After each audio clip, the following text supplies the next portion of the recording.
Ada seorang anak kehilangan sepatunya di laut. Dia marah dan dia menuliskan kata-kata di pasir, "Laut ini maling." Tidak lama kemudian, datanglah nelayan yang membawa hasil tangkapan ikan begitu banyak. Lalu nelayan itu menuliskan kata-kata di pasir, "Laut ini baik hati." Ada seorang anak tenggelam di pantai. Lalu ibunya menulis, "Laut ini pembunuh."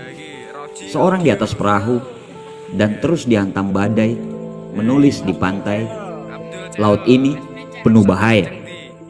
Tidak lama, datanglah seorang laki-laki yang menemukan sebongkah mutiara di dalam lautan. Lalu dia menulis di pantai, "Laut ini penuh berkah." Sementara lautan dan seisinya tidak pernah mengeluh sedikit pun. Kemudian ombak besar datang dan menghapus semua tulisan-tulisan yang ada di pantai tanpa tersisa. Hidup ini sebenarnya sederhana. Sesederhana orang lain begitu gampang mengomentari tentang hidup kita dalam kondisi apapun. Di saat kita miskin, orang lain akan berkata bahwa kita itu pemalas. Di saat kita kaya, orang lain akan berkata bahwa kita itu sombong dan pelit. Di saat kita bangkrut, orang lain akan berkata bahwa kita itu royal dan bodoh. Apapun kondisi kita tidak akan pernah bisa lepas dari komentar orang lain. Namanya aja makhluk sosial. Kita yang jalani, Tuhan yang menentukan, orang lain yang mengomentari. Itulah hidup. Buat apa kita risau dengan pandangan orang lain tentang kita? Karena setiap orang membaca dunia dengan pemahaman dan pengalaman yang berbeda-beda. Teruslah melangkah selama apa yang engkau yakini berada di jalan yang baik dan benar, meskipun kebenaran dan kebaikan belum tentu dihargai orang. Tidak usah repot-repot menjelaskan tentang dirimu kepada orang lain, karena orang yang menyukaimu tidak membutuhkan itu, dan orang yang tidak suka padamu tidak akan percaya akan hal itu. Jangan habiskan usia kita untuk selalu mendengarkan kata orang. Hiduplah atas kemauan kita. Karena bukan orang lain yang harus kita buat bahagia, tapi diri kitalah yang harus kita bahagiakan. Bagaimana kita bisa memberikan kebahagiaan kita kepada orang lain, sedang diri kita sendiri tidak bahagia?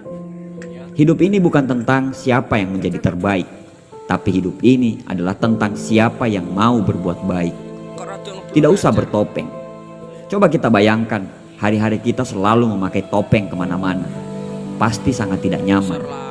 Tidak perlu menjadi orang lain untuk dihormati. Tidak perlu menjadi orang lain untuk dicintai. Kamu tidak akan mendapatkan cinta sejati dalam hidup yang penuh kepalsuan.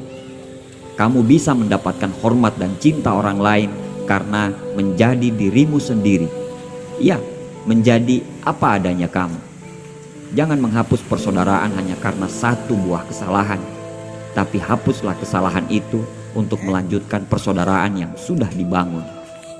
Jika nanti datang padamu gangguan-gangguan dalam kehidupanmu, jangan berpikir untuk membalas dengan cara yang lebih perih, tapi berpikirlah untuk membalas dengan cara yang baik.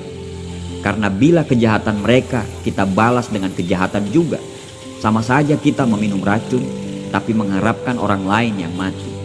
Artinya, balas dendam dengan cara yang sama tidak pernah akan berhasil. Kurangilah mengeluh dan teruslah berdoa. Sibukkan diri kita dengan kebaikan sehingga keburukan lelah untuk mengikuti kita. Tugas kita di dunia ini hanya untuk berbuat baik dan benar, bukan untuk menilai apalagi menghakimi orang. Memaafkan adalah memaafkan tanpa tapi. Menghargai adalah menghargai tanpa tapi. Manusia menilai apa yang mereka lihat, apa yang mereka dengar, tapi Tuhan menilai apa yang ada di hati kita. Janganlah kehilangan rasa percaya diri, kemudian khawatir dengan komentar jiwa kecil yang iri dengan kehidupanmu. Jangan pakai hukum sebab akibat untuk membenarkan amarahmu. Karena jika engkau baik, amarah tidak akan pernah tumbuh subur di hatimu.